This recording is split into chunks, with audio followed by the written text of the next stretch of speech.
സംസ്ഥാനത്ത് മഴ കനക്കുന്നു.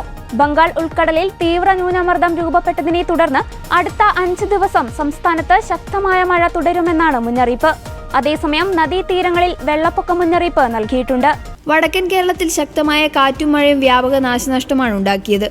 കോഴിക്കോടും കണ്ണൂരും പാലക്കാടും മലപ്പുറത്തുമായി വിവിധയിടങ്ങളിൽ ശക്തമായ കാറ്റിൽ മരങ്ങൾ വീണ് വീടുകൾ തകർന്നു. കഴിഞ്ഞ വർഷം ഉരുൾപൊട്ടലുണ്ടായ വിലങ്ങാട് പുഴയിൽ മലവെള്ളപ്പാച്ചിലുണ്ടായി. കണ്ണൂരിലും കാസർഗോട്ടും റെഡ് അലേർട്ടും മറ്റെല്ലാ വടക്കൻ ജില്ലകളിലും ഓറഞ്ച് അലേർട്ടുമാണ് ഇന്ന് പ്രഖ്യാപിച്ചിരിക്കുന്നത്.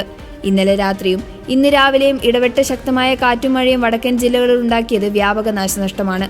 കോഴിക്കോട് പെരുമണ്ണ പാറക്കോട്ട് താഴത്ത് കനത്ത മഴയിൽ വീട് പാടെ തകർന്നു വീണു. ഇടവനം മീത്തേൽ അബ്ദുൽ ലത്തീഫിന്റെ വീടാണ് ഇടിഞ്ഞു വീണത്. ഓരോ ഭാഗങ്ങൾ ഇടിഞ്ഞു വീഴുന്ന ശബ്ദം കേട്ട് അകത്തുള്ള ആളുകൾ ഓടിമാറിയതിനാൽ വലിയ അപകടമാണ് ഒഴിവായത്. കൊയിലാണ്ടിയിൽ മരം വീണ് 2 വീടുകൾ ഭാഗികമായി തകർന്നു. അതേസമയം കഴിഞ്ഞ വർഷം ഉരുൾപൊട്ടൽ വൻ നാശം വിതച്ച് വിലങ്ങാട് പുഴയിൽ മലവെള്ളപ്പാച്ചിലുണ്ടായത് പരിഭ്രാന്തി വരുത്തി. വിലങ്ങാടിനടുത്ത് വനമേഖലയിൽ കനത്ത മഴ പെയ്യുകയാണ്. വിലങ്ങാട് പുഴയുടെ ഭാഗമായ വാണിമേൽ പുഴയിലും ജലനിരപ്പ് കൂടി. കോരാപ്പുഴ, പൂനൂർ പുഴ എന്നിവ പലയിടങ്ങളിലായി കരകവിഞ്ഞൊഴുകിയതിനാൽ തീരത്ത് താമസിക്കുന്നവർ ജാഗ്രത പാലിക്കണമെന്ന് ജില്ലാ ഭരണകൂടം നിർദ്ദേശിച്ചിട്ടുണ്ട്.